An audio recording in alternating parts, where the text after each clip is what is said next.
Hello, my name is Marcus. I'm the compiler of a collection of therapy quotes entitled 1001 Windmills of the Mind, a collection of quotes taken from what's often called the psychodynamic or the psychoanalytic perspective, which long ago, as I understand it, was referred to by some as philosophical medicine, because this perspective seeks to mentalize, symbolize or formulate or conceptualize something we experienced as a child but couldn't experience. Later, we try to conceptualize it so that it can be accepted and hence experienced. If the child has a painful memory, the theory is it's going to get the person to repeat the past scene in the present. By the way, oh, there's the subway. Okay. So I'm just experimenting with this spot here. You may see me bouncing around as people come in. Some of my videos, stretched into the third hour because I have to take time finding a new spot. So we'll see how it goes. Oh. Hopefully they're not going to be too loud. The psychoanalytic perspective, one abbreviation of it is that we want to update the script. A child creates a traumatic script. When the mother's misattuned, malattuned, he creates a schema around it. And he thinks he's going to use that as a template for his life. Now, in the beginning, he created the schema as an emergency to deal with the situation. But later on, it doesn't work anymore.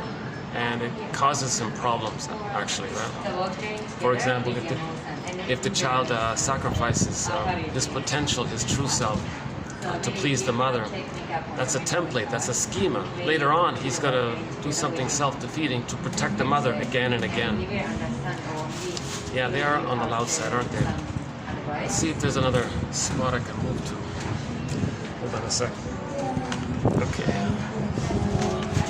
Let's just maybe fast forward 2 or 3 minutes until I can find another seat here.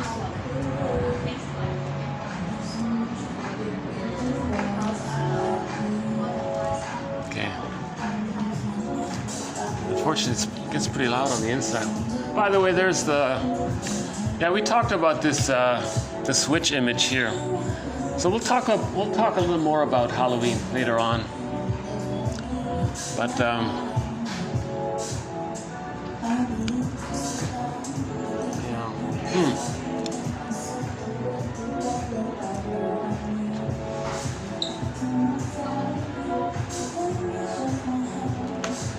well, I'll try it here for a bit to see how long it lasts.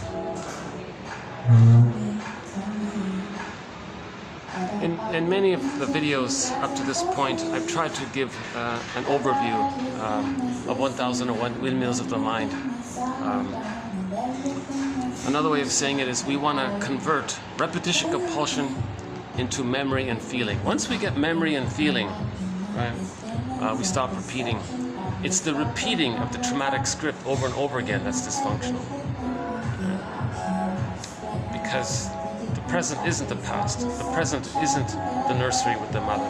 But that's where the trauma took place. So the theory about trauma is the script says there's always some kind of need to protect the mother, a need to sacrifice our potential to protect the mother for the attachment.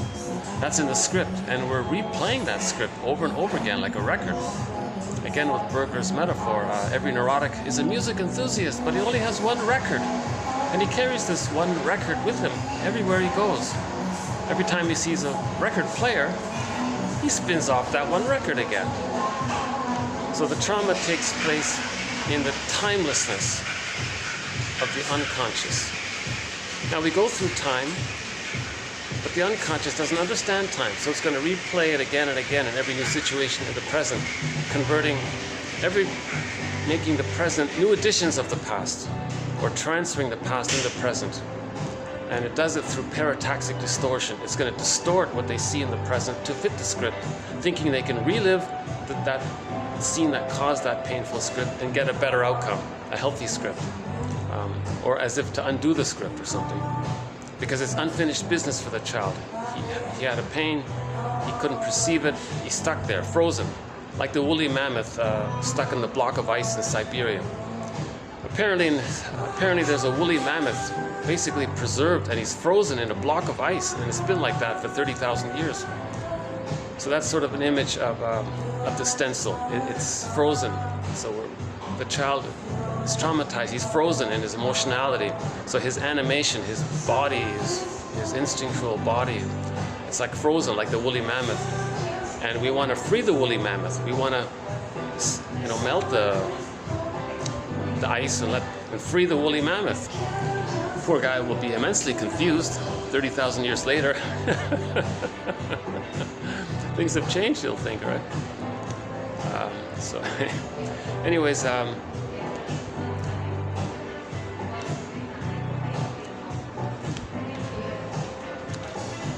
they're pretty noisy, aren't they? Yeah, it's better here, isn't it? Yeah.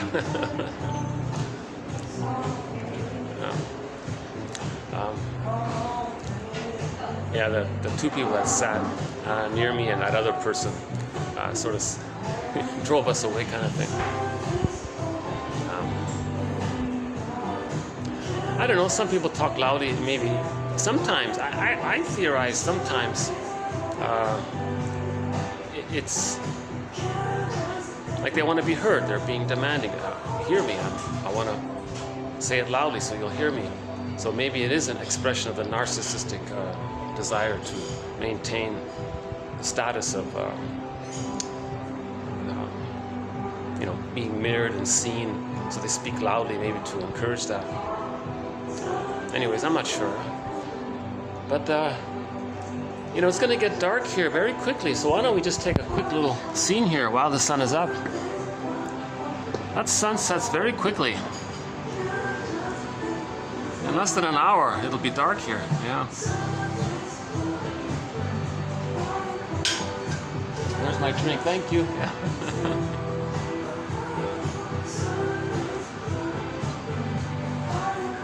Well, there's my highly overpriced peak season tourist trap coffee. Oh my God, they doubled the prices during the peak season here.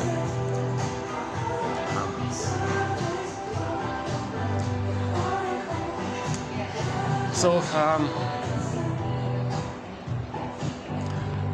the past few videos, I tried to convey that sense that it's the timelessness of the unconscious at work as we go through our lives.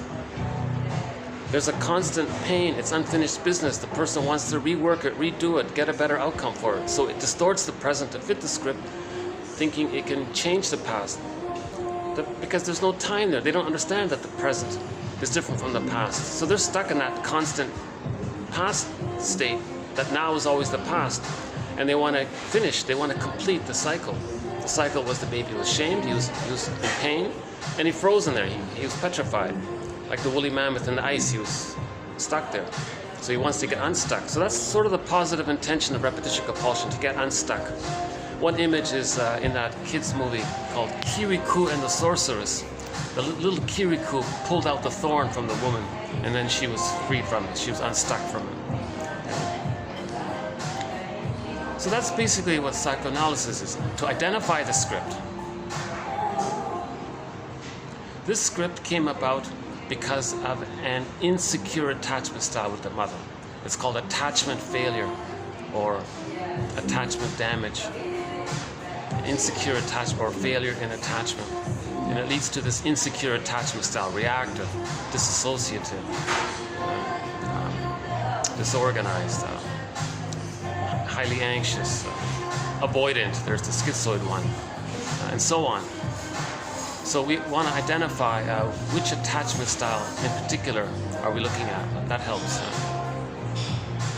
Because if the trauma takes place before 5 months, that can lead to the bully pattern, the Iago pattern, the lower functioning BPD pattern, the more aggressive ones. Because because they didn't get the love to leave the mother. So that's why they're more aggressive. If the trauma takes place post 5 months, but they're stuck in the tar pit of a negative relationship with the mother, and they can't be free from the mother. That's the narcissistic pattern and the various forms that can take. So we have these little different schemas all along the continuum between birth and 3. So the idea is to look at maybe consider the possibility of where the trauma takes place. Now at birth, a key one takes place, but it depends. It may be very mild, so it's not an issue, but for some it may be the dominating schema. So it may be more pronounced for others. It's a question of degree, and other factors are blended in. So one schema is dysfunction equals protecting mother. So we've spent several hours on this topic. The best thing to do, in my opinion, is to read chapters 8 and 9 together as a unit. Chapters 8 and 9 of Morton Kiesen's book, Affect, Object, and Character Structure. Or if you don't mind, you can look up TQ 2291, 2, and 3 in here in 1001 Windmills of the Mind. And if you really don't mind, you can listen to my attempt to understand those 2 chapters. That's a key concept, because I think that really hits a sensitive area, a tender spot. If we can get this point, that dysfunction means we're still protecting the parent. The baby's not supposed to protect the parent, save the parent, sacrifice themselves to please the parent. But that's sort of what happens with an insecure attachment style. And we have a whole thread on why the mother's misattuned and why she's shaming the baby unknowingly. It's not exactly her fault. We're not blaming her. We're trying to understand why insecure attachment styles take place. Why does attachment failure take place? Is it because the baby's removed for too long, and when the baby comes back, the baby thinks, where's mother? Who's the stranger? Or is the mother so frustrated herself that she's going to use the baby in her own battle with her mother in the mind?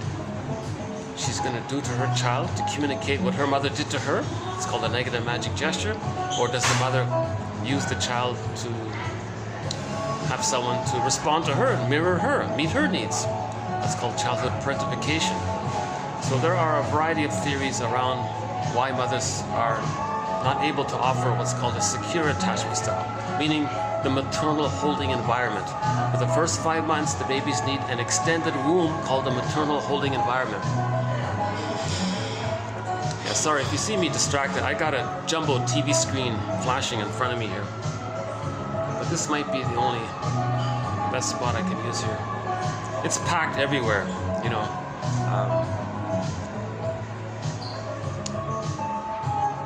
So far, this is relatively manageable now.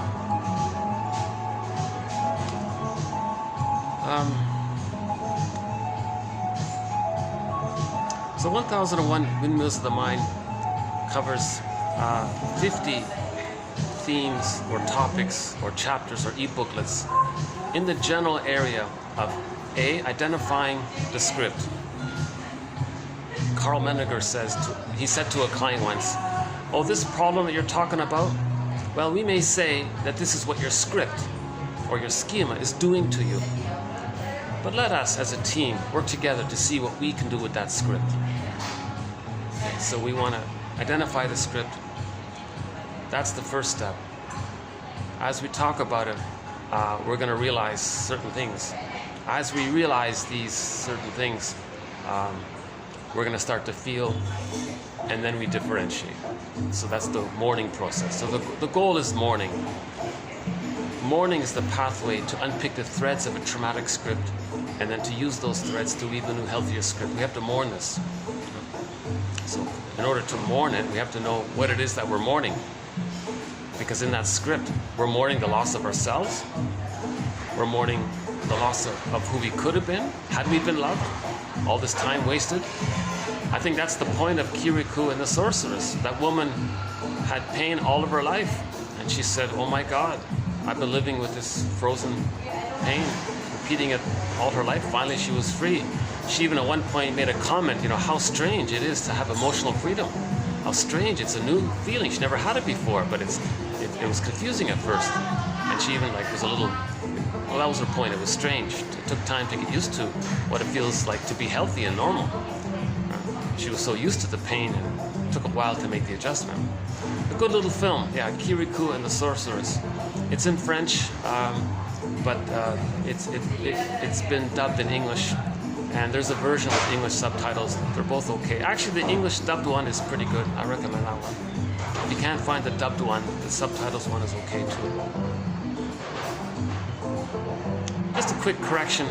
A couple of videos ago, I said that film, I mentioned that film, and I said it was all done in paper cutouts. My mistake, it's an animation. The director of Kirikou and the Sorceress, he did a follow-up series called Tales of the Night. So he put some fairy tale motifs using those paper cutouts. So that's my mistake. So Kirikou and the Sorceress is just a regular animated film. The paper cutout one, that's later on, a project that he did later on called Tales of the Night. That one's okay. Yeah.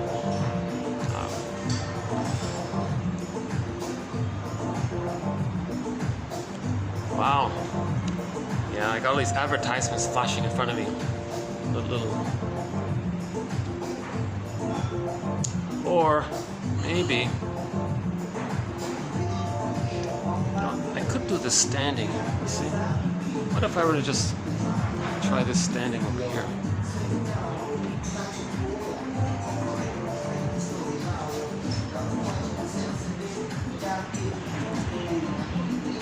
It's even louder here, isn't it?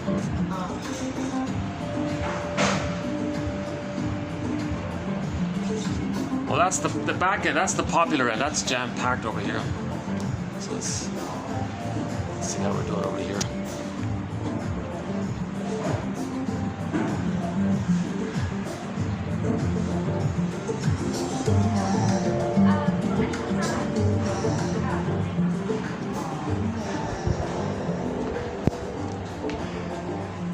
I guess I'll put up with the screen then. I persist, even though my presentations sometimes I don't look too.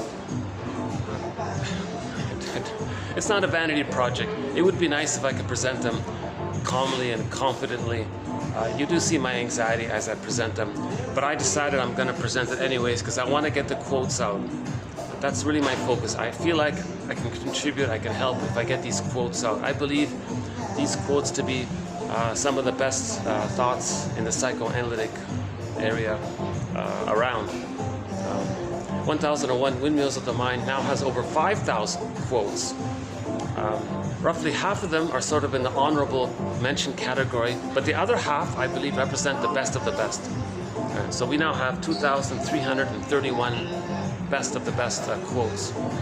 So why don't we just do today's quote, TQ 2331. So this one here, it's a little bit on the lighter side. It comes from a self-help book.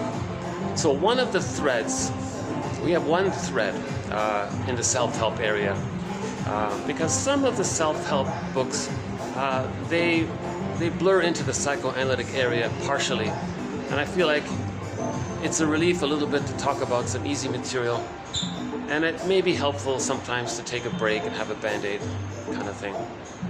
So this is sort of in that area. But the other 49 threads are the more analytic material. Projection, projective identification, identification with the aggressor, this issue of symbiosis, negative magic gesture, reaction formation, the hocus pocus double focus one, the double think one. Okay. So we've got complicated grief, that's a major thread. Prejudice, a major thread. The psychology and interpretations of myths and fairy tales, a major thread. Religion, a major thread. And so on. The body bears the burden one, another thread. Emotional eating, another thread. These are more in the area of how our unconscious is influencing us. So Melanie Klein says we live in two worlds. In our interpersonal, conscious, secondary process thinking world, our regular existence. But a lot of us is in this unconscious world. Robert Bly's metaphor of this bag that we drag behind, it's like a shadow. So much of who we are, we put into this bag by the age of 5. And all of these lost traits in this bag, if we were to create a metaphysical imagining story and amalgamate all of our own disowned traits and put it into a character, that's the double self. The double, it's us. The idea is to get to know our double and own the traits that we see in the double, because that's us. So we want to re-own, that's a way of saying we want to re-own what we lost. So this bag that we drag behind us is sometimes called the secret self, the second self, the shadow soul. Darrow called the double self. Darrow calls it the skeleton. He says, like the double, you want to have a dialogue, have a positive relationship. Wow, they've got some really graphic images there. Yeah, these sales tactics, they really try to shock you to get your attention. I think it backfires. I think they want to invade your unconscious, and maybe later on you'll recognize it or something, feel familiar with it. I think it backfires. When I'm disturbed by a shocking image related to a sales product, I'm going to avoid that product. I think it backfires, to be honest. But they must have done some kind of surveys and think in the long run, statistically speaking, maybe they sell more when they do disturbing things. I think products would sell more if they do some decent things. They seem to disagree. Yeah. Okay, not all of it's troublesome. So, well, what else can I do here? If I do this, well, let's see. Can I avoid the screen if I do this? Oh yeah, okay. I can avoid the screen if I do this. Let's do this here. Hold on a sec.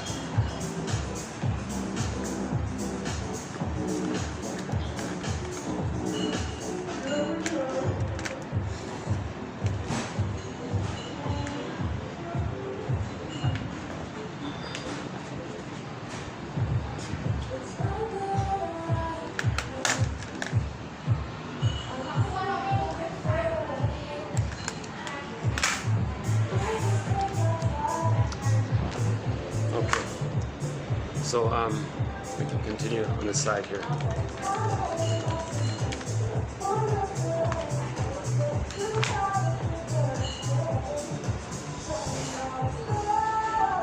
So 1001 Windmills of the Mind is primarily based on what's called developmental object relations theory, as described by James F. Masterson, Melanie Klein, Margaret Mahler, and William Fairbairn.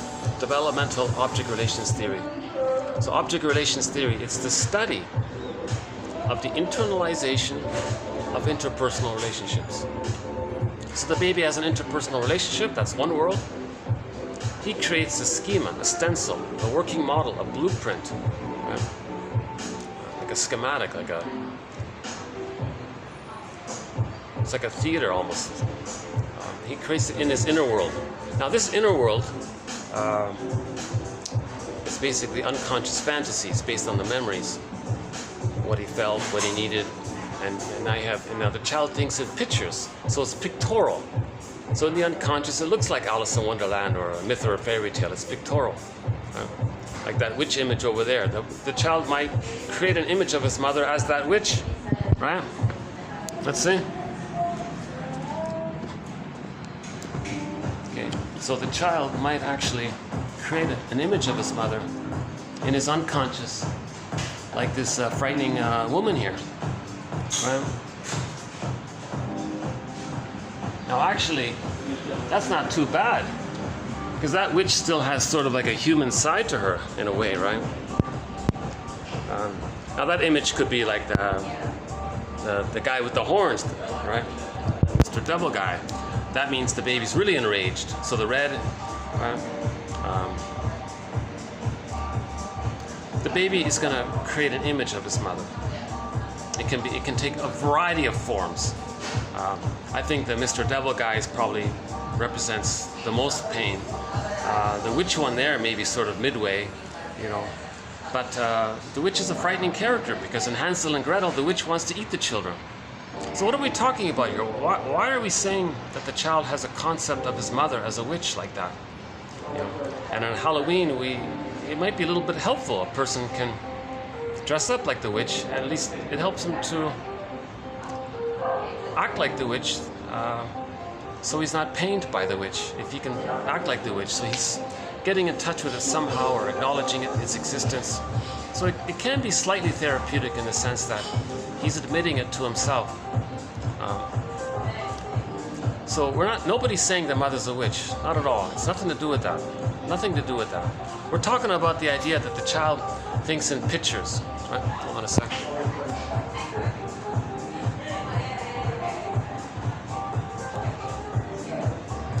He thinks in pictures. The baby's nursing. The mother's misattuned, doesn't do it right. The baby's enraged. He can't feel his rage. It's in the bag. When something's in the bag, he sees it outward. It's called projection. Okay? He's going to attribute something about him that he can't face, and he sees it outward. So now the mother, or the breast mother, he believes is enraged. No, she's not. The baby's enraged, but he can't feel it. To not feel it, he says the mother's enraged. So now that witch looks like a dangerous character, right? Now the baby wants to take in nurturance and a loving interaction with the mother and good memories with the mother and so on. Milk, of course. He wants to sort of take in mother's love and all that. So there's a quality of just sort of taking in. Now if that's shamed and he's afraid of that, to know that acknowledgement of that wish goes in the bag, he attributes to the angry mother. Now he says that the witch wants to eat him. Sometimes it's the devouring monster that wants to eat him because of the baby's small size. The mother's this giantess in the nursery. Now it can be like the Cyclops in the Odyssey was eating the people. Same idea, right? So the image of the Cyclops, it's a condensation. It's not an external character. There's no such thing externally. It's a symbol. It's a metaphysical imagining to describe what's going on inward. Myths and fairy tales, including the Halloween ideas, these are metaphors for internal dynamics. They're symbols for what's going on within. So what's going on within for the baby? He feels rage and he has a wish to take in. Both he can't accept. He sees it onto other. And this other imagining he now creates in his pictorial mind is maybe the witch character or the Cyclops or any frightening creature or animal that wants to hurt the child. You can take endless variety of it, right? Tens of thousands of myths and fairy tales. They all have their own little take on it, right?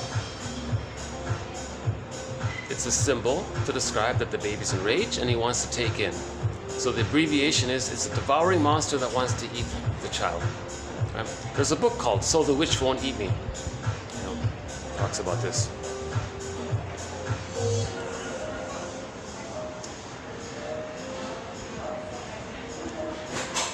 Now, how does the child just survive? What's he going to do in this dilemma if he thinks the mother's so dangerous, this dangerous witch? What's he going to do? He's too stressed out by this. Okay, he hallucinates a goddess. He hallucinates a divine, supremely heavenly, beautiful, supremely wonderful, so that to compensate. So he creates another mother. That's called the splitting mechanism. Now, many shrinks say that most babies are going to temporarily do this emergency maneuver of the mind. Temporarily, briefly, it's okay because of their small size. But as they get older and they get more experiences with the mother, then things get sorted out. And the goddess and demon in the unconscious, they disappear and it's replaced with a person, a human, one woman, maybe a little exaggerated, but it's not too bad. It's just one person. It's not two people. The important point, it's not two characters. It's one character who's both. Right? Yeah, someone said that's the appeal of some mythological characters. They represent both the loving and the hurting, and they're blended into one. That's sort of midway there. So the baby temporarily uses what's called a splitting defense mechanism. the defense mechanism called splitting, or the splitting defense. Again, all defense mechanisms are tricks of the mind, maneuvers of the mind, operations of the mind, mechanisms of the mind to help the person, the baby, not feel the pain. So if he completely denies the idea that his mother is the switch, but it's there, but he denies it. Okay. And just accepts, more or less, this fantasy one that the mother's a goddess one. That's the splitting mechanism. That's how he's relating to the mother who's not offering a secure attachment style.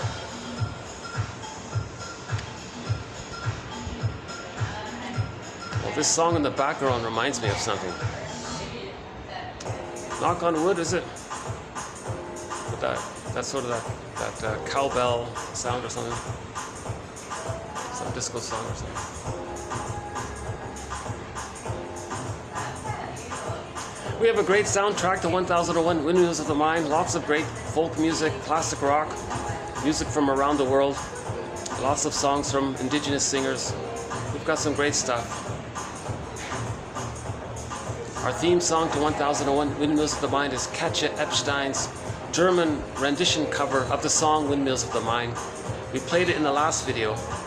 So if you go to the last video towards the end, we played it there yesterday.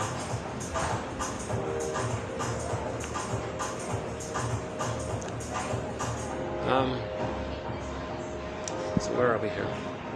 The two images, right? So we have a whole thread on the splitting defense mechanism. That takes a whole hour to go through, the splitting defense mechanism. That's a key one. That might be one of the most important topics in 1001 Windmills of the Mind, understanding this mechanism called splitting. Because splitting means the child didn't get the love to know himself, and he's still using splitting. Splitting means he feels more shame than love. The child needs love to know himself. If he's not getting the love, he can never know himself, so he doesn't differentiate. So splitting prevents differentiation. The love must outweigh the shame for the child to differentiate, to know himself. When the child knows himself, he has his golden ball, he has his feelings, he has his identity, he has his psychological birth. If differentiation doesn't take place and he's still using splitting, and that's stuck there, frozen in time, that means that later on, if there is a loss, he can't mourn the loss. He can't admit the loss. He can't say to himself, that's a loss. If he's divorced or something, that's a loss. He can't admit it. He'll just deny and pretend nothing happened or something. He'll deny it because he doesn't have the feelings to mourn. His feelings are in the bag, the unconscious bag, right? So if the person doesn't mourn losses, that leads to complicated grief, aggravated grief, prolonged grief, the derailment of the grief process that can lead to melancholia, pathological mourning. This is tiring because things in the present remind the person of the loss. Okay? So the continuation of that's emotional trauma. Now the loss can trigger the delayed onset of the original strain trauma that took place in childhood. Right?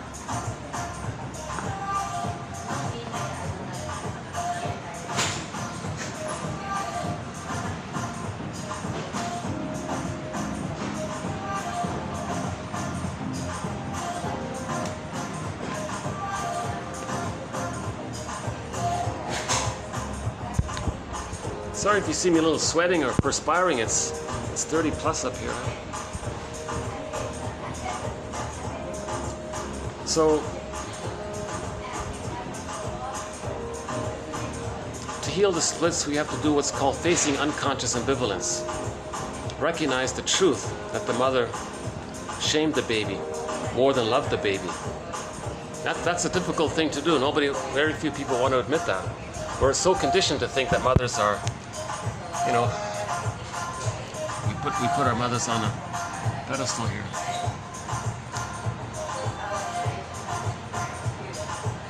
On Mother's Day, that's the day when they should write letters to their adult children, telling the truth about the first 3 years. Stop glorifying the mother. Yes, we celebrate her birthday, but that should be the limit of it. Mothers should do something to help make amends for what they did. Now, it's not their fault, but they can help.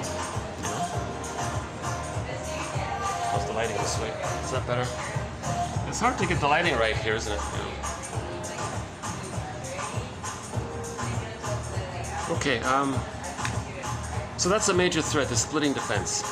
The child invents another mother, denies the true mother. Now there's two mothers, and they're separate people, goddess and demon. And you can see the myths and fairy tales. The goddess and the demon are considered two separate entities. They're two separate characters. That's not true.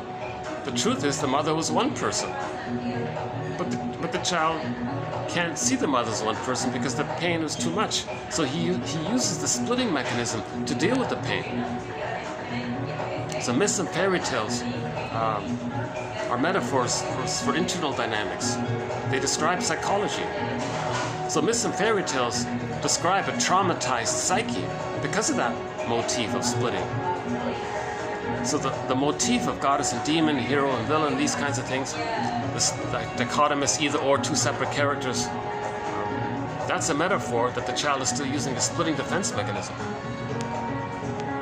The sun will, I'll take the sun because it's better to have some light here. Too bad I can't turn off that screen. Oh, let's see. Is there any way I can just temporarily turn off the screen?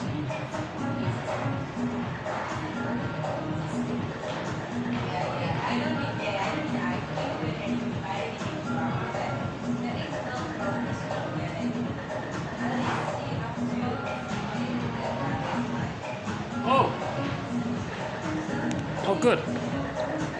I can briefly turn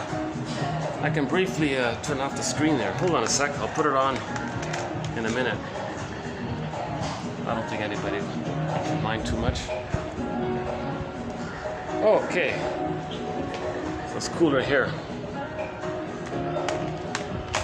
Oh yeah, it's much cooler here.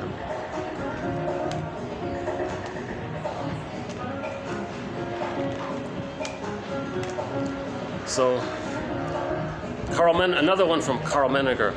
The greatest hurt of all, quote, mother failed me. We gotta admit this, right? Then we feel about it, that's healing. When we feel, now we're starting to differentiate, because I feel, therefore I am. So if you are feeling, that means you have an identity. Now we have our identity.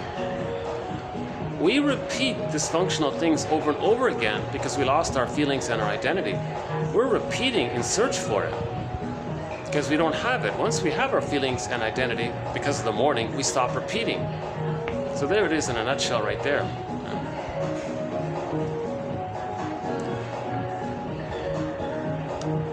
Okay, let's do today's quote. It's on the lighter side.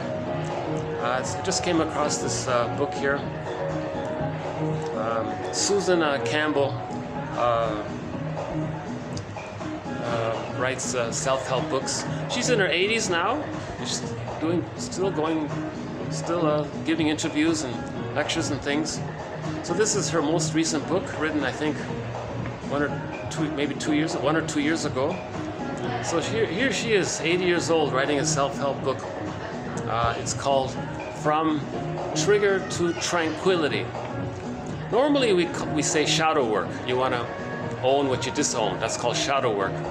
She says, wait a minute. Let's be more specific here. She calls her work trigger work. Let's understand triggers. Let's have a little more awareness about it. So she basically wrote a book about this area of triggers. So here's a part of what she said. Okay, first one here. Okay, so when you're triggered, right? Then afterwards you can say this.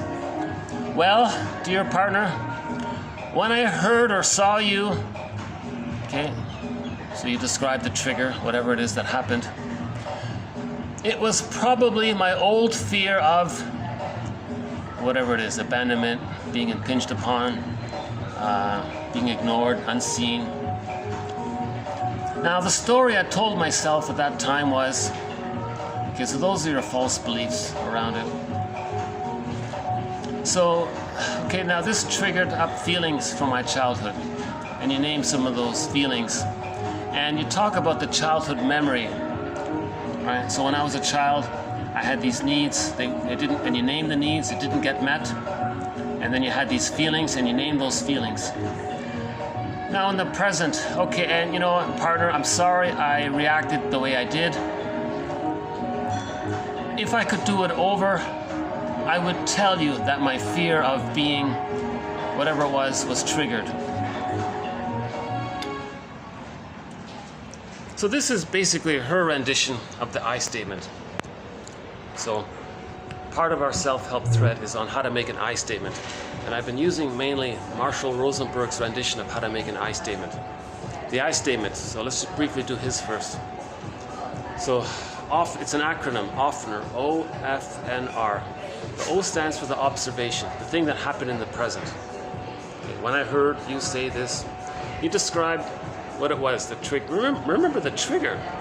The person in the present isn't your breast mother, isn't your mother nursing you. The baby feels immense pain during the nursing time. Something in the present triggers that. The person in the present who accidentally did something or said something that brought up these immense feelings, they didn't cause that sensitivity. That early sensitivity, that tender, vulnerable spot was created in the nursery. So the feelings you have, Morton Keeson says, you want to direct it to the parent. So when you're triggered, direct it to the parent. You don't really need to blame the person too much. Okay, it's hard to hear what they said, it's disappointing what they said, but it doesn't. But if you're feeling this immense, exaggerated, urgent fear and these kinds of things, that's not because of them. It was 99.99% of the time it was an accident. Now the 0.01% of the time who does it on purpose, okay, that's a separate story. But most cases, your partner didn't mean to do it. Maybe sometimes they're so angry that maybe they mean to do it. Yeah. But generally speaking, in the broadest of terms, something in the present can be a trifle, an annoyance, a nuisance. It's a little disappointing, but it's not. It doesn't evoke feelings that you had as a baby that you might perish. Remember, if the baby is shamed, he thinks it's too much excitation. He can't handle all that stress. He's lucky to manage. He's lucky to create an image of his mother as a witch. Well, that saved him. That helped him. If he couldn't create a mother in his imagining as a witch, oh, whoa, what else could? I mean, that helped him. So the splitting mechanism actually helped him temporarily, right? But the child did feel immense fear. Now, somebody in the present resembles something in the past, it can bring up that original fear. Now that original fear is directed towards the mother, not towards the person who accidentally triggered it. So you say hello to a stranger, and they kind of ignore you and slight you. You go, and you might have a reaction, maybe a strong emotional reaction. You say strong things about them. Oh, they're so cold, and oh, here's some more Halloween decorations on the way here. Let's see what they got here. Today's the 28th, right? What is it? Friday, October the 28th. 5:20. See a part of it. There's a tree there. Okay. And maybe we could talk about some of these symbols. But these Halloween decorations, they're all basically from this primary process world, right? So we live in two worlds. So on Halloween, we're sort of getting a little bit in touch with this unconscious world. We're trying to make the unconscious conscious. So these masquerade balls and Halloween costume parties, it's not too bad in a sense, because the person has social permission to acknowledge that their mother was rejecting. They dress up as her to admit that. Now, if they were scared by their mother, now they play the scary dress. They're not so pained by their mother scaring them. So they momentarily buff it, but they're getting in touch with it at the same time. These kinds of things.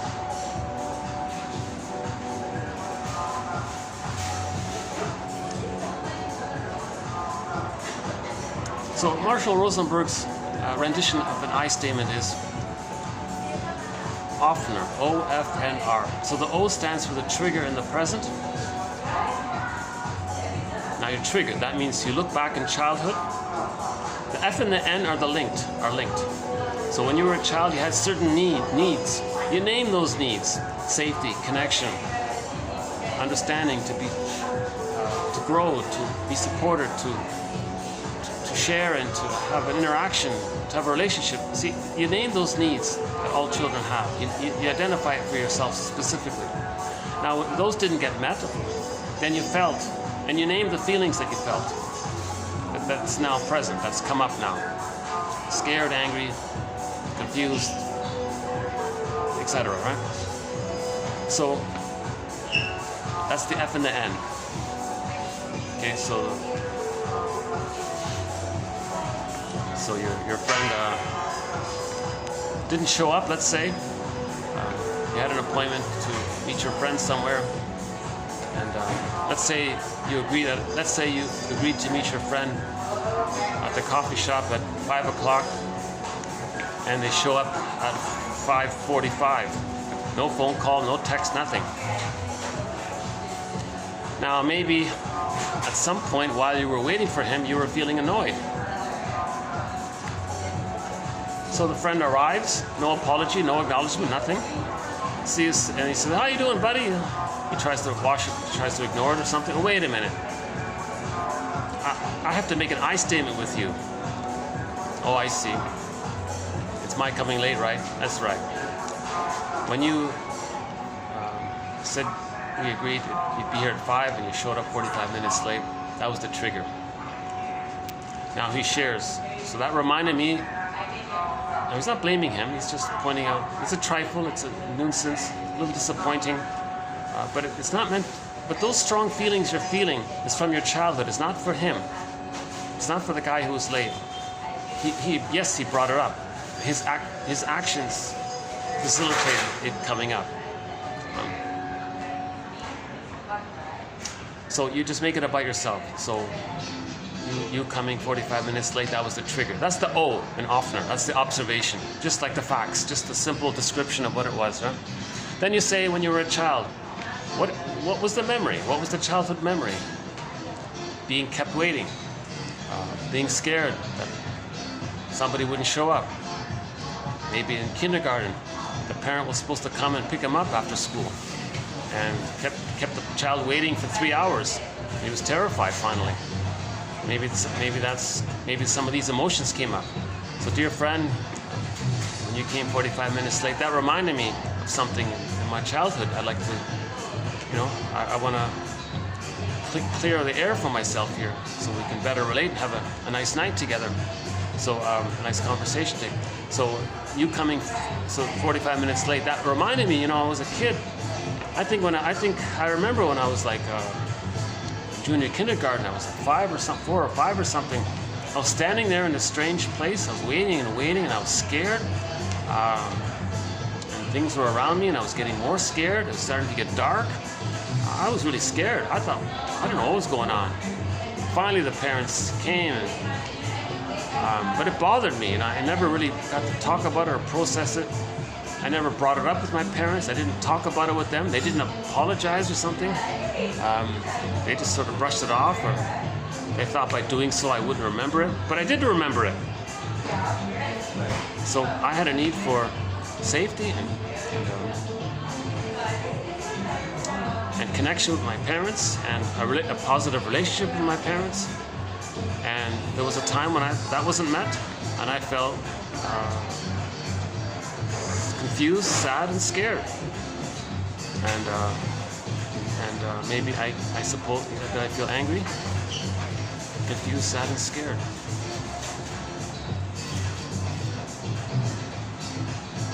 But if the person's angry now, as a child, were they angry? If the child's kept waiting, would he feel angry? He'd feel scared, he'd feel sad, confused. Maybe he does feel angry. Yeah, maybe we just don't know. Maybe he disassociates his anger. Let's assume that there was some anger there as well, but it's disassociated.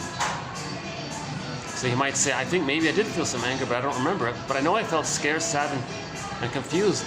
And you coming late, that triggered a lot of these unpleasant feelings. And so So he shares that with his partner, right? Not to blame him.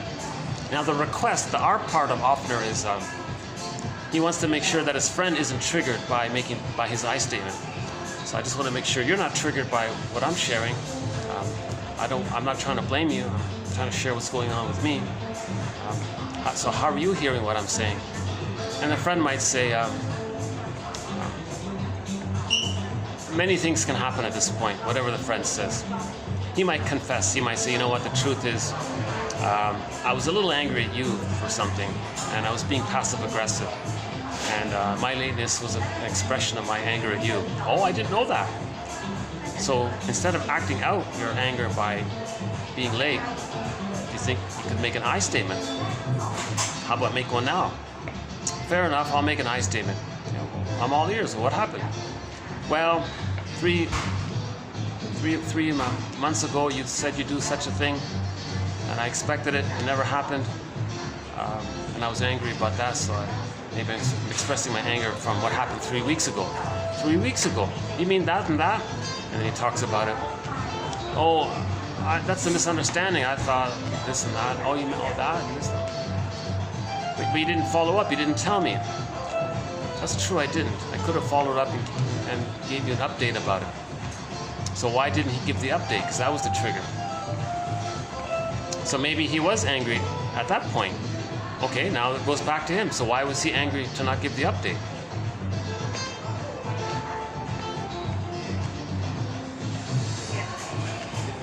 Because he's angry at the parent. The parent thinks he's not important. He displays his anger at his parent to the friend. So there's displacement. So he wanted to communicate that his mother, that he believed that his parents didn't think he was important. So he wanted to communicate that his parents made him feel unimportant. So he made his friend feel unimportant by not giving him the update. So now he's coming clean there, right? So the real anger is towards the parent.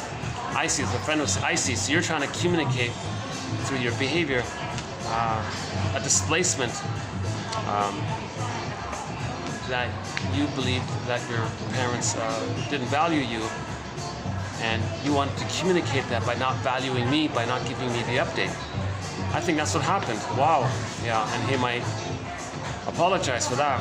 In the future, that won't happen. I'll make an I statement. I won't act out. So the first person started it all, let's say. Right? So the victim of the guy being late, he's sort of the start of it all.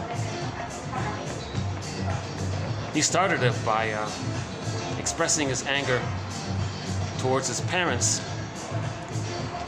by doing to his friend to communicate what his parents did to him. Now the friend is the victim of it. So he got hurt by that. He expressed his anger through passive-aggressive behavior by coming late. Then the first guy was upset by the lateness because it triggered something in childhood when he thought he was going to be abandoned at the nursery, at the kindergarten parking lot or something. So I statements are important, right? So here's Campbell's rendition of an I statement. It's a little different. So I put it in here just to explore it and see how good it is or how helpful it is. I just found it. I don't know myself yet, but let's give it a try. So my abbreviated version of what she said is this. So she says to the friend, "Hey friend, when I heard you or saw you, when I heard you say this," okay, so something happened and she reacted. Now she's going to apologize, right, by making the I statement.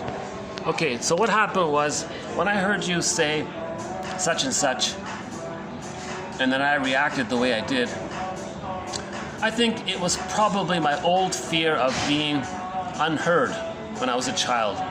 The story I told myself was that I'm not worth listening to by my parents.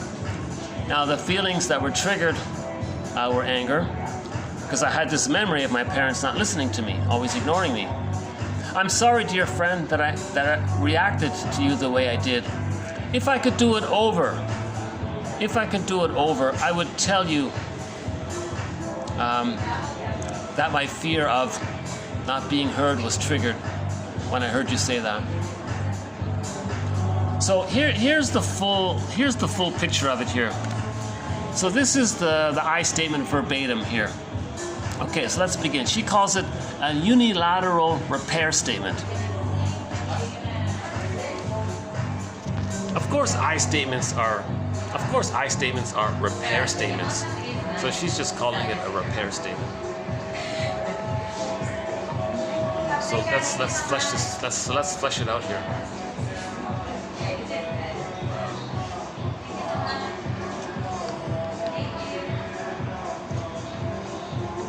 And some of the staff are wearing little demon costumes. See, that's a symbol of shame, actually. The image, the red horns and all that. That's a symbol of. Somehow we associate the bull, right? Don't we? At some point, the bull came to be associated as being the holder of the projection of the baby's rage. Now the baby felt shame. So shame and rage, it's condensation, it's together. So the hell scene, the infernal scene, is a metaphor for the emotion of shame. The emotion of shame. Now in the shame scene, in the hell scene, you have the bull or the devil character. That's the anger from it. Now the breast is the body. Now maybe it's the eyes. The horn can be the two eyes. I'm not sure of the mother. Things are condensed and blurred up like that. I'll look into it at one point maybe. But the point is, in any story where there's some kind of underworld scene, Odysseus goes into the underworld. That's the unconscious. What do we see in the unconscious? Okay. The emotion of shame. It's this burning, biting feeling. When you're embarrassed, it's a burning, biting feeling. Embarrassment, shame, same idea, right? So you face some of the shame. Now, when Odysseus went into the underworld, he saw his mother there. There's a link. He saw Agamemnon, meaning how he himself betrays his feelings. He saw Sisyphus there. When Odysseus looked into Sisyphus' face, he saw that it was his face. So there's a link there between the trauma and repetition compulsion. Then when he went to now he has personal power. He's owning something. So we've been using the Phantom of the Opera mainly recently. The woman went into the basement. It's not a physical act, it's a symbol. Means the woman looks into the bag, into the unconscious.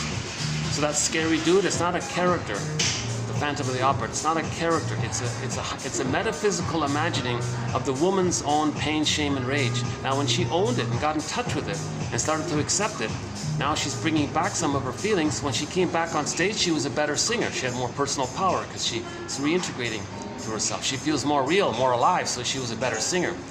So that's the idea. We want to own what we disown, right? Either by dialogue with the double character, with the skeleton character, the Phantom of the Opera character, any kind of shadow character. So the witch character, we dress it, that's a little bit like you're trying to have a dialogue with him. You know, people dressing up in these characters and you want to talk to them. I mean, it's a little bit like you want to have a dialogue. So the image is there that you want to have a dialogue with something in there, you know, so you can accept it and own it. Well, let's see the new deco they brought here. Let's see. They brought some kind of tree up here. Oh, a little Halloween tree. Oops. Oh, sorry. Okay. So there's the. We got the owl and the spiders and the ghosts. See, ghosts just mean memories, right? Oh, there's one that says trick or treat. See, the mother says that to the baby. The mother says to the baby, you please me or I'm going to shame you, trick or treat. So it's conditional love. So trick or treat means conditional love. Mothers use many mothers use conditional love. That's the trick or treat on the baby. So this idea of the trick or treat, there's an uncanny link there because the mother was doing something like that. The mother said, look baby, you got to do what I want here. Don't have demands, don't have feelings, be placid, mirror me, be easy to deal with, right? If you don't do that, I'm going to be angry at you. If you do it, I'll reward you. Trick or treat, right? We're not blaming the mother. We're just trying to understand what's going on with her, why she would do that. She's compelled to communicate what happened to her.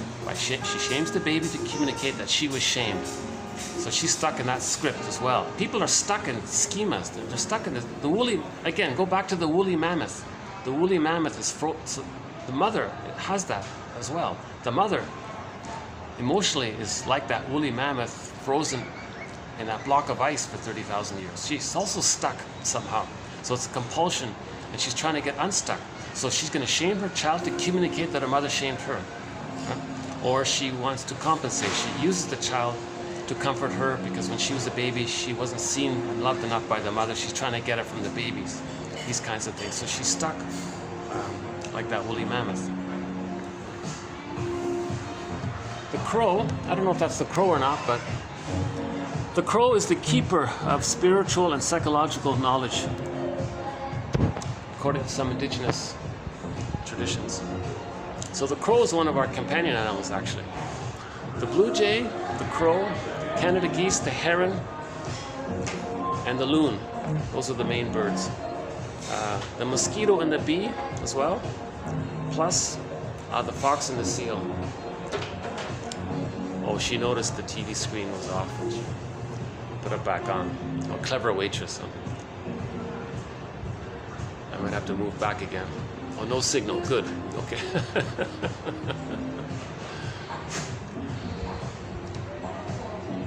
She has to press enter. Good. Don't come back and press enter.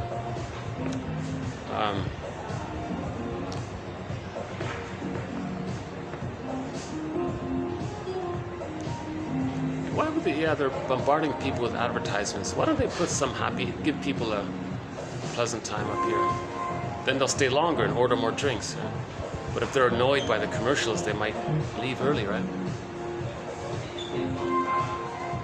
Okay, so let's do the Susan Campbell's I statement here. Something she calls the repair statement. Okay, so your friend did something, you lashed out in some way, you can't. Now you want to make amends, you want to go back and repair things. So here's how to repair things. First, you say to your friend, when I heard or saw you, okay, insert the triggering words or actions, such as, for example, when I heard you say, quote, I'm going to that seminar this weekend, I got triggered. So I'm going to assume her husband said, or maybe just made it up, whatever, I don't know. So let's just keep it fictional in this example here, that the husband said, or maybe it's the wife, why don't we say the wife? Okay, why don't we turn it around? Maybe the wife, no, let's just keep it simple. Okay, so the wife said to her husband, okay. Yeah, why not? Okay. So the wife said to her husband, "Hey, hubby, I'm going to a seminar this weekend." And the man heard it and he got triggered. Whoa! So he may have powdered or something. Now he comes back to apologize. Okay. So the husband says, "Dear wife, my dear beloved, when I heard you." Say, I'm going to that seminar this weekend, I got triggered. It was probably my old fear of abandonment coming up. You didn't realize this was happening, but I want to come clean so that I can let it go and feel closer to you and more trusting with you and more connected with you. You know, the story I told myself was, you know, maybe I'm not wanted. Maybe you don't like being with me so much, and you're so eager to take that weekend course. You know, this triggered feelings similar to when I was a child. You know, the time when my parents and my brothers and sisters went on vacation and they left me. So you going to the weekend workshop reminded me of when my family went on vacation and left me at home. But I'm sorry about all this. I'm sorry that I pouted. And I'm sorry that I didn't tell you my true feelings, or whatever it was. I'm sorry that I gave you a phony smile, or I made that snarky remark about your course. This was maybe my control pattern at work here. Some kind of automatic fear-based survival mechanism response. Something like that. But if we could do it all over, now that I know about this, if I can do it all over, I would tell you that my fear of abandonment was triggered by when I heard you say that. I also would have told you that I need your help. I wanted your help. I wanted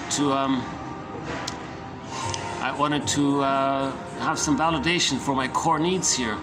I wanted to know, maybe do you still enjoy being with me? Maybe something like that. In other words, when you're triggered, you are not the best version of yourself. You want to acknowledge to the other person that you were triggered, and then reveal the emotional roots of the reaction. You want to reveal the emotional roots of the reaction. So you acknowledge the trigger. I was triggered. I did some thinking about it, and here's what I discovered. I discovered the emotional childhood roots to my reaction, and I want to share them with you. Next time, if I could do it over, things will be different, right? In the future, I'll bring up what's real for me, and not just put on a phony smile and meanwhile be angry at you for the whole weekend or something.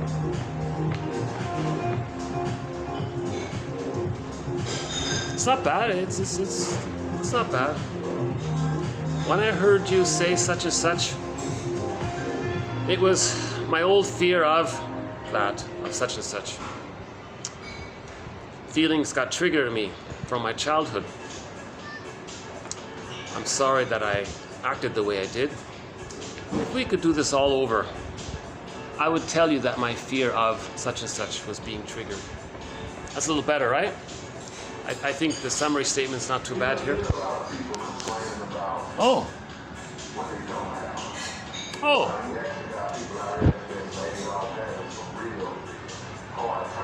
You can't make no. I thought for a minute I recognized that voice in the background. It's some kind of motivational speaker, right?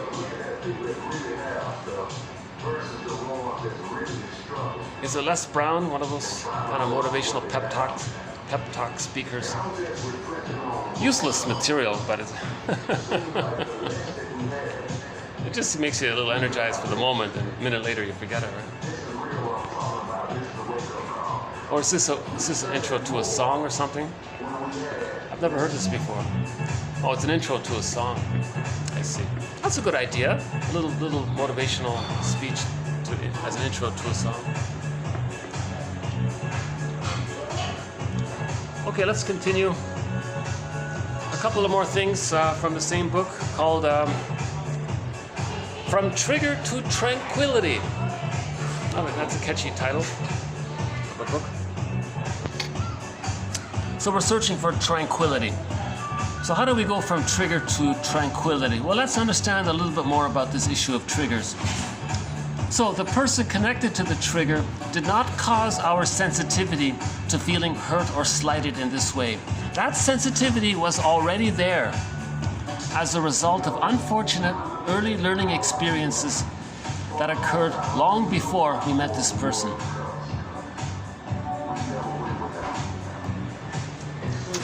Okay, so redirect the emotionality back to the parent. So when you're triggered, it's really for a parent. The person in the present didn't cause all that immense anxiety.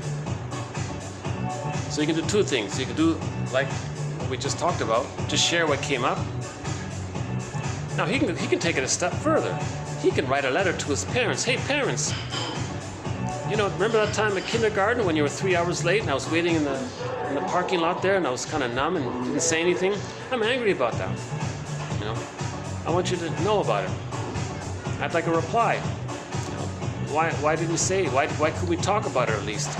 I could forgive you if you could talk about it, but that was the real pain. You just kind of brushed it off.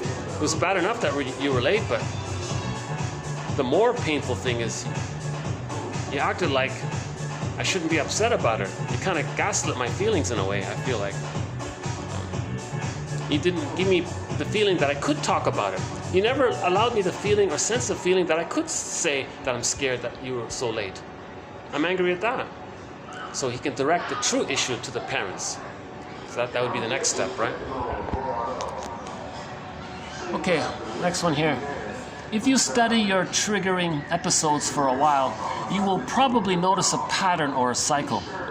As in, for example, the more one person questions the partner, the more that partner hides.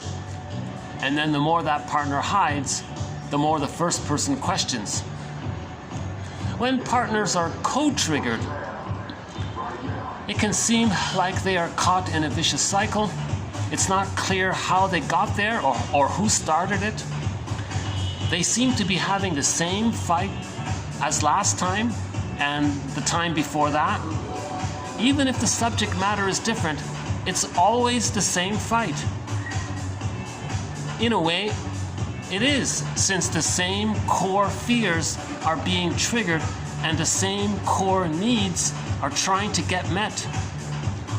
This familiar repetitive cycle is called your reactive cycle. So both partners are saying to each other, I love you, you're perfect, now change. So the wife was reminded the husband of a parent. The husband reminded the wife of a parent. So they both say to each other, you're perfect, no, you're perfect. Now change. Meaning, in their fantasy, they saw the parent onto the partner and want to get a better outcome from the past. It can't be done. So they're constantly arguing. So there's going to be this reactive cycle. For example, it's a good example here. So the more one person questions, the more the other hides. The more the other hides, the more the first person questions. So the mother was demanding and impinging, he withdrew. As the child withdrew, the mother chased the child and had more demands. This is being replayed in a marriage.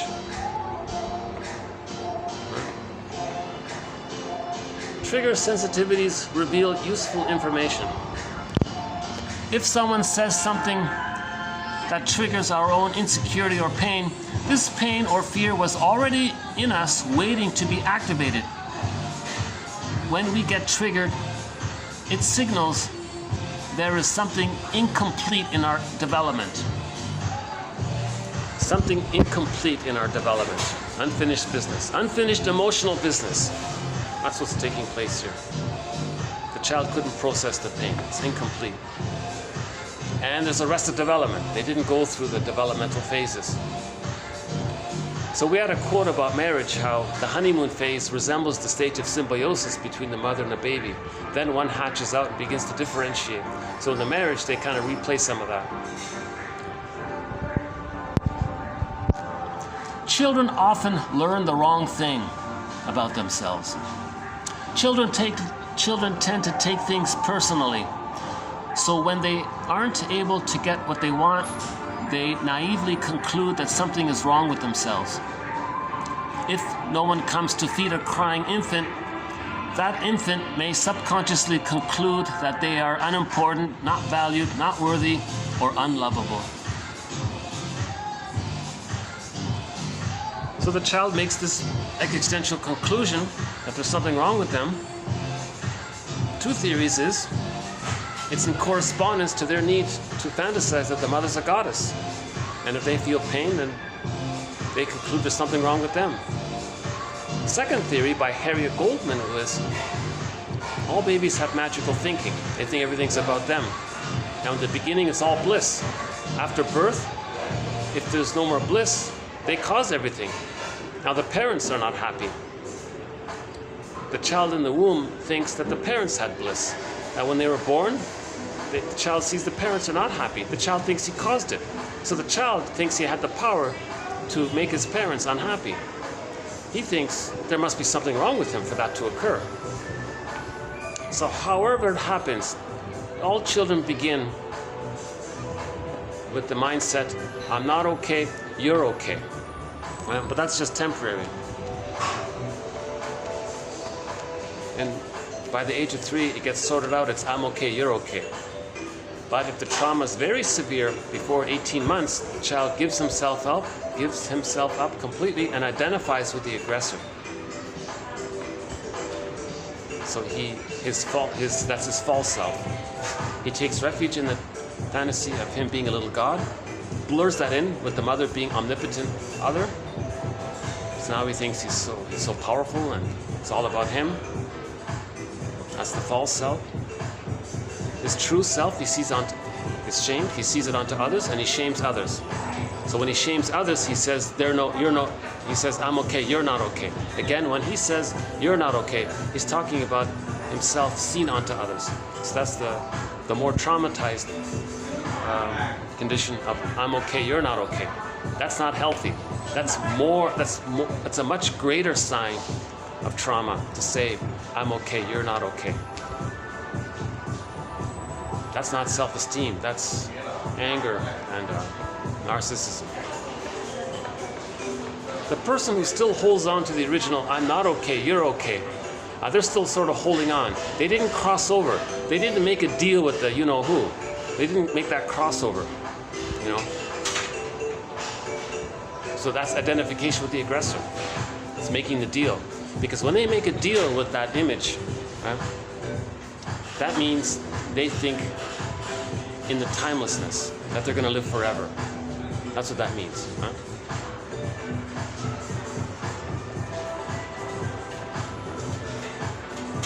The baby is in this state of timelessness. They think they're going to live forever. There's no time, right? So when a child identifies with the aggressor, in the narcissistic pattern, they just can be an infant all their lives. Think everything's about them and not care about others.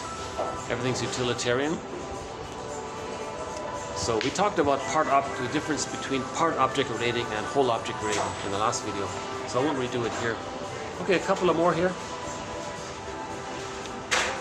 Yeah, I see this guy regularly here. We wave to each other, but we've never spoken. Gentle guy,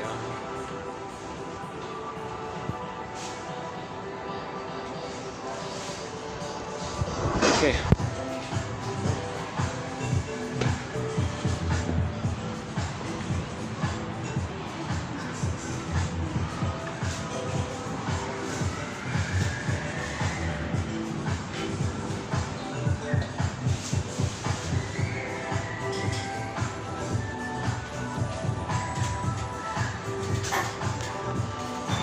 It's getting busier here. So let me see if I can speed this up a little bit. Okay, next, so 3 more parts here. Okay, next one. Whether you place more value on learning from mistakes versus needing to be right and looking good depends a lot on what felt safe versus unsafe as you were growing up, as your personality was being formed. When we make learning our primary value, life gets better. So one self-help author wrote a whole book on this very point. We're either always learning or judging. So the judging is the narcissism to always be right. The learning is the natural drive to grow and heal. Oh, should put the TV back on. Okay, next one here. A person with a narcissistic or sociopathic personality disorder will intentionally push buttons as a manipulation. Okay, so a person with a bully pattern, for example, they don't care about others, of course. They get schadenfreude from seeing others in a shamed state. Then they don't have to feel that they were shamed.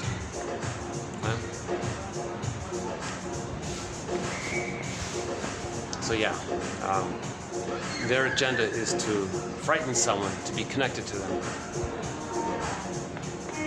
Because as a baby, they were trying to connect to the breast, and it didn't happen, so they're still trying to do it.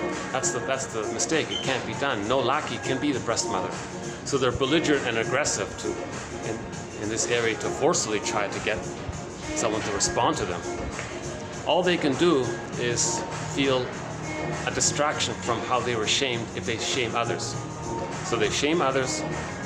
So yes, they will consciously push their buttons, manipulate. They will search for their weakness to push their buttons. Then they see them shamed, then they don't feel the shame within. And that's how they're getting by. The boulder rolls down the hill. It never works. The mother in the mind's not going to get the message that she shamed them and traveled back in a time machine and changed the past. Okay, last one here. Little change of topic here. Many find that an ideal rhythm is to breathe in for 4 counts and out for 6 to 8. This rhythm releases relaxation hormones throughout the body.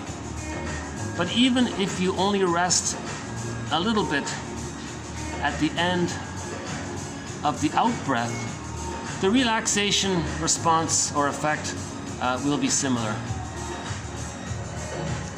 So we do not have a thread. Yeah, you're really seeing me sweat here, aren't you? Yeah, I'm just kind of sweating. It's kind of hot here. Sorry about that. Maybe I should stand in the breeze here. Hold on a second. Let's see if I can get some breeze.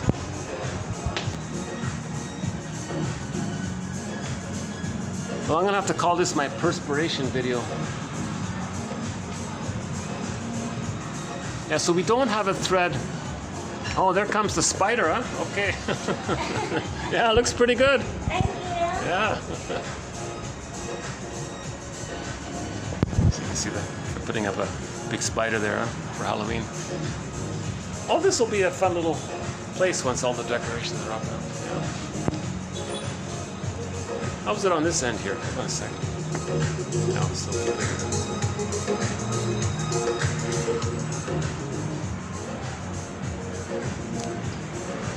yeah, we don't have a thread on meditation and all that, but I just included that little point to recognize that it's a symptom.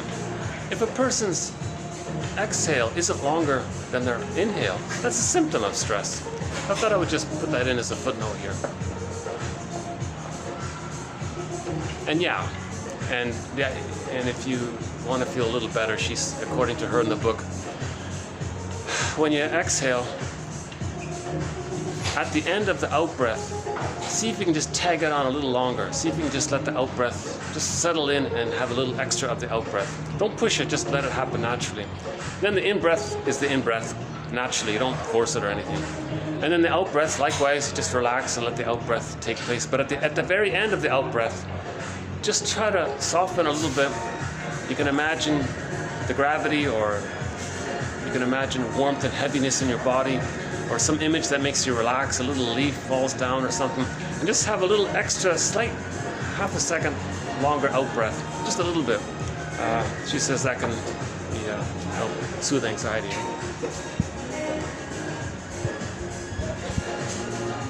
Yeah, some of these commercials are worse than the Halloween images, my goodness. See, they're trying to shock you with their disturbing images, and that's like the bully pattern. They want to force a connection with you. So some of these commercials are taking the principle of the bully pattern.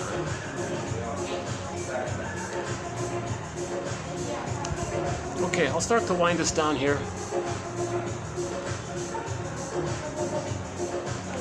Well, I wonder what song we could play here. Let's see.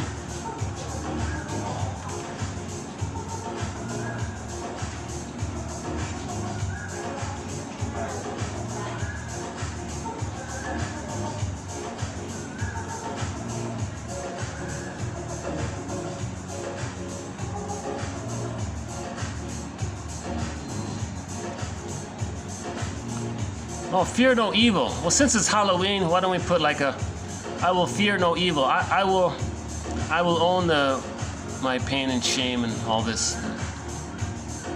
and peoples.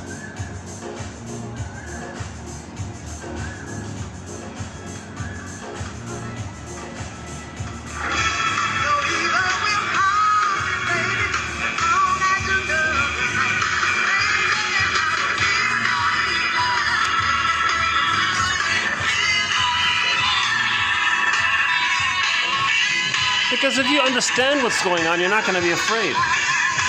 Just understand, just analyze.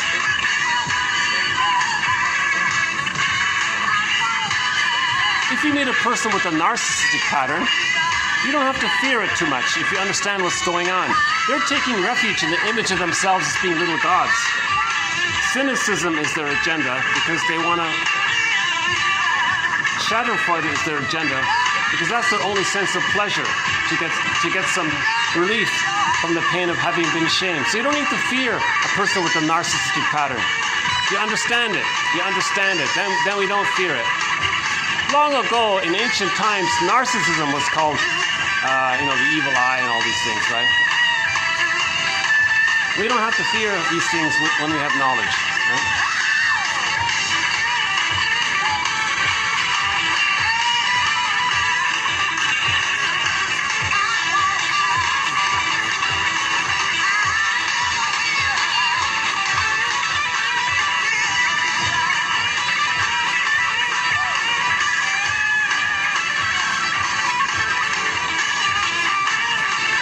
In this song, Ann People expresses her gratitude to the audience. She says, "Thank you, audience."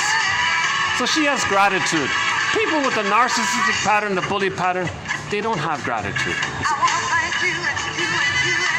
There it is there. She's thanking her audience. Where's the moon?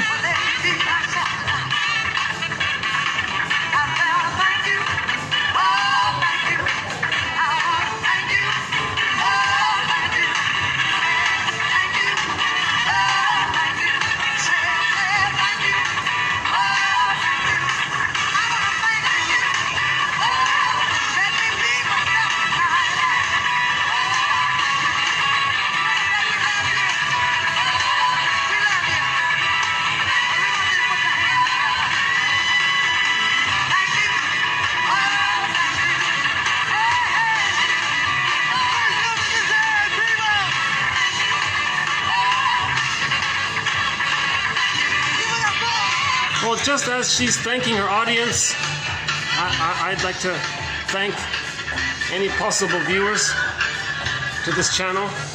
So far it's mainly imaginary, but I'm assuming at some point there may be some viewers. So I want to thank those rare few lucky viewers who are... If you've discovered this channel, you've discovered a treasure trove of gems. These are excellent quotes. I'm very confident in saying that.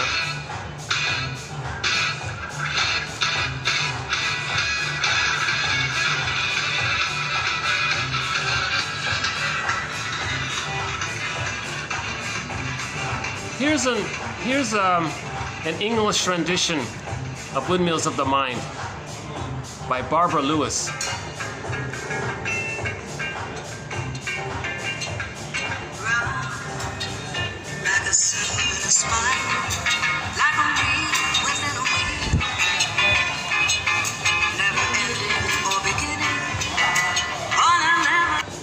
Oh, what happened there?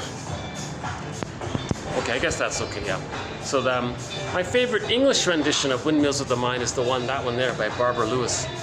And at the end of yesterday's video, we played Katja Epstein's German rendition, which is our theme song.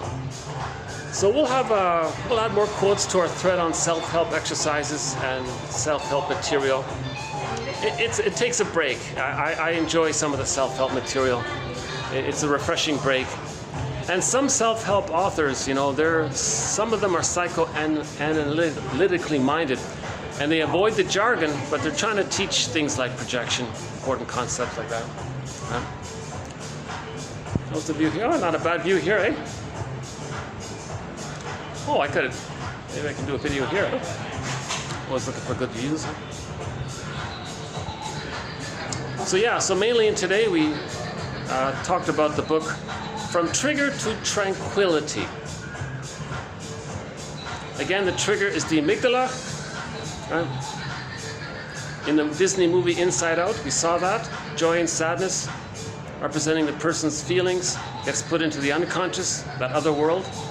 And at the console, it was just fear and anger mainly. Hyper-reactive, hyper-vigilant, impulsive, quick to anger, these kinds of things. Now, long ago in the jungle, millions of years ago, we needed that for our survival. Right? But that's ridiculous. There are no saber-toothed tigers here. Right? So that's just understanding why the amygdala is so quick and impulsive like that. It comes from our ancient times, right? So we're evolving, right? We have the cortex now, to keep us safe.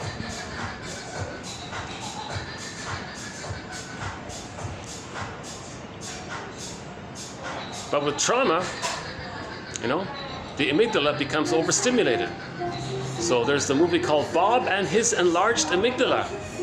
They feature something called EAS, Enlarged Amygdala Syndrome. So a good follow-up to today's video would be to watch Bob's Enlarged Amygdala. It's a 30-minute comedy. It's a home movie. It's a basic family, like a home, like an indie home film. It's pretty good, yeah. So you learn about enlarged amygdala syndrome, impulsive. Of course, prejudice is going to come from that because you're always seeing you're always seeing imaginary tigers, saber-toothed tigers, when the amygdala is too stimulated.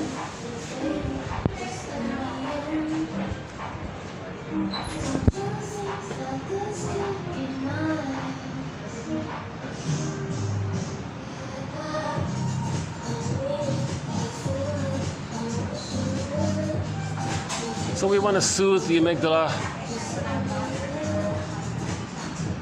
and we realization of the amygdala's existence helps soothe the amygdala.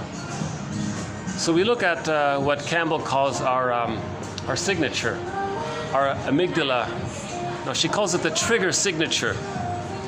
Yeah, she has this idea, just as everybody has an original fingerprint or an original signature. Everybody has a trigger signature. So you want to be aware of, what do you normally do when you're triggered? Do you pout? Do you withdraw? Do you blame others? So you want to be aware in advance of your trigger signature. Or if it's with two people, it's the reactive cycle, she calls it. So for the individual, it's the trigger signature. For couples, it's called the reactive cycle. And she says when the amygdala is triggered, she calls it the runaway train.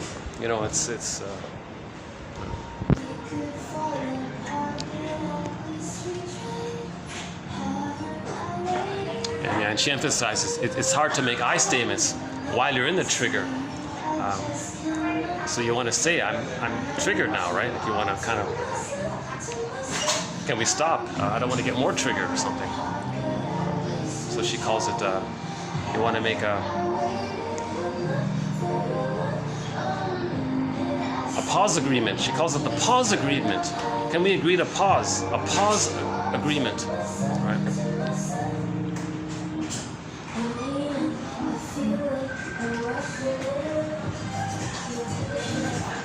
And then after the self-reflection, you share your results with the partner. You share what you discovered, right?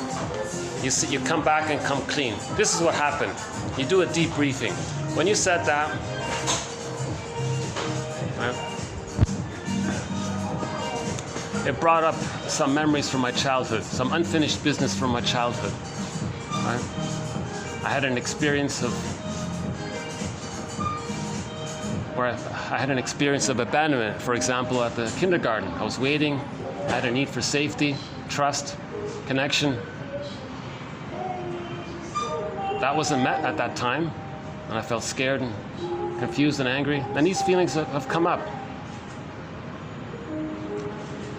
And I created this belief that maybe I'm not lovable or not wanted. And so when you said you're going to the conference, some of this stuff came up. If we could do it all over again, things will be different. I'll tell you up front what's going on. Because the partner doesn't want to do it on purpose 99% of the time. Right? If the if the partner has the bully pattern, yeah, he's doing it on purpose, because he wants to force the wife he wants to force her into submission by scaring her so much. Just like these shocking ads think they're going to make you buy their product. I think they're deluded.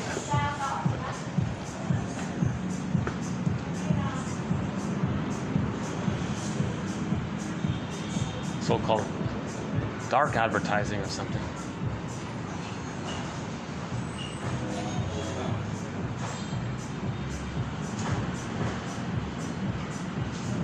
I don't know, can you see the moon there? It's sort of like a little crescent moon there.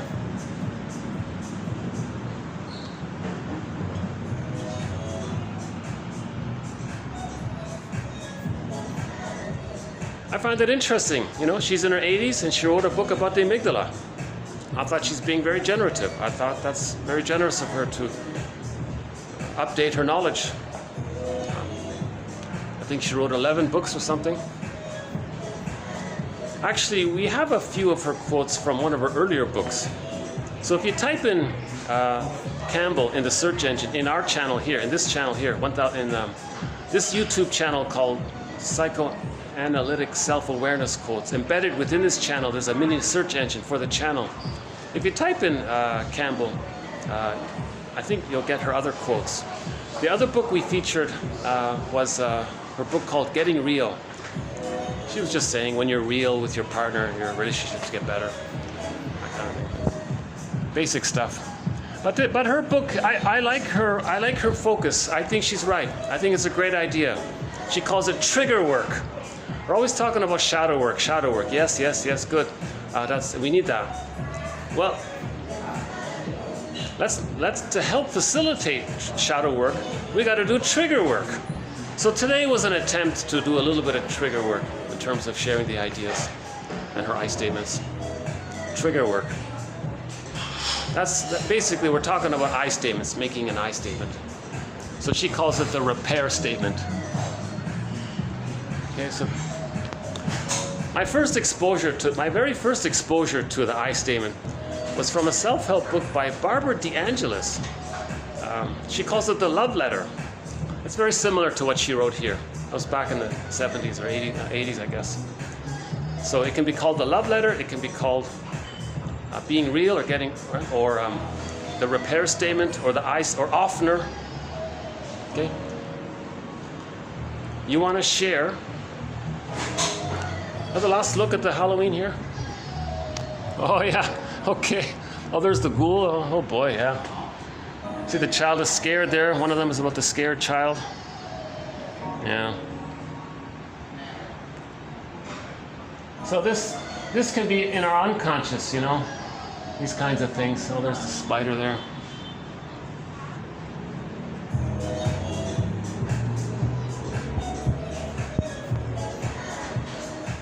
So a lot of these symbols, you know. So the spiders for the haunted house.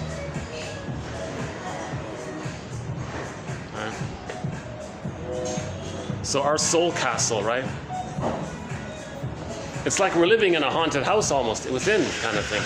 Not exactly, but our soul castle is far away. It's called Ithaca.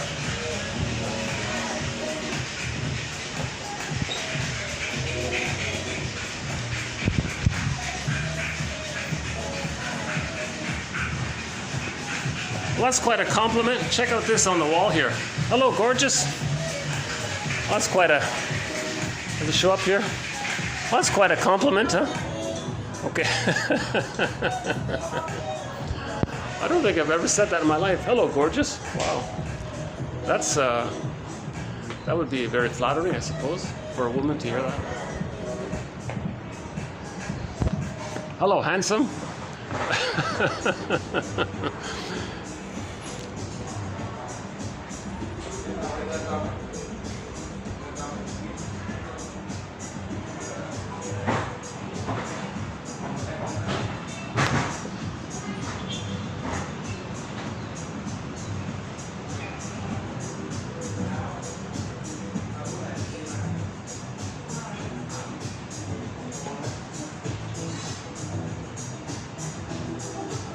Bob's enlarged amygdala. Check it out. It's on YouTube, 30 minutes long. It talks about EAS, enlarged amygdala syndrome.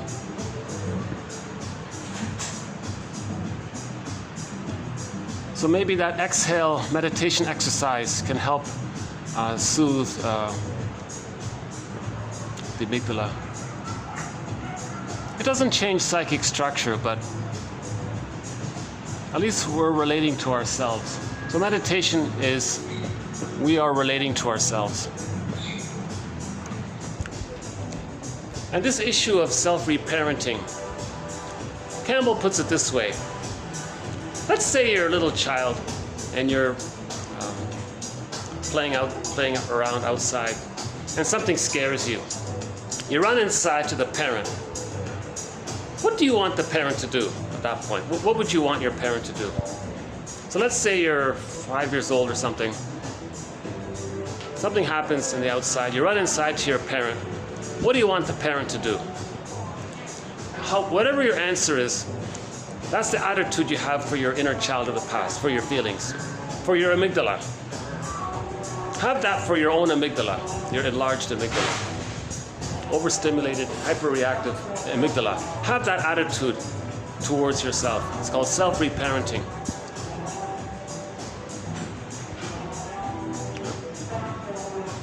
Again, seriously, try it.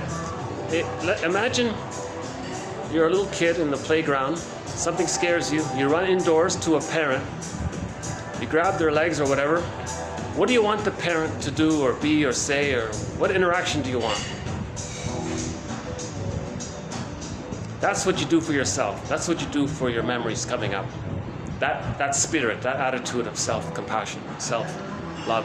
It's called self-reparenting. We're trying to heal the inner child of the past, in other words. It's maybe primarily a band-aid, but we got to do both. We got to do psychoanalysis and self-help. I think it's complexity, the enduring perplexity of existence. We did a book recently called Embracing Therapeutic Complexity. I think we need to do all of them. We need to do psychoanalysis, cognitive therapy, self-help exercises, inner child work, shadow work, trigger work. We need meditation. We need to do all of them, right? Shadow work, trigger work, psychoanalysis, cognitive therapy. Okay, embracing therapeutic complexity.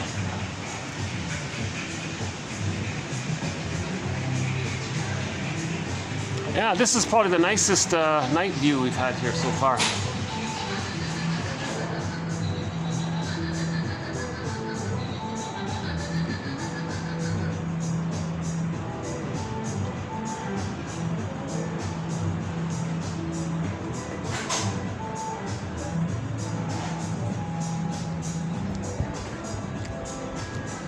Okay. Oops, I got some kind of message here. Still recording? Oh, it seems the storage is all used up here. That's okay, good timing. I'll just end it here. So thanks very much. This has been TQ2331. We'll add more quotes to our various threads. Thanks again. Bye for now.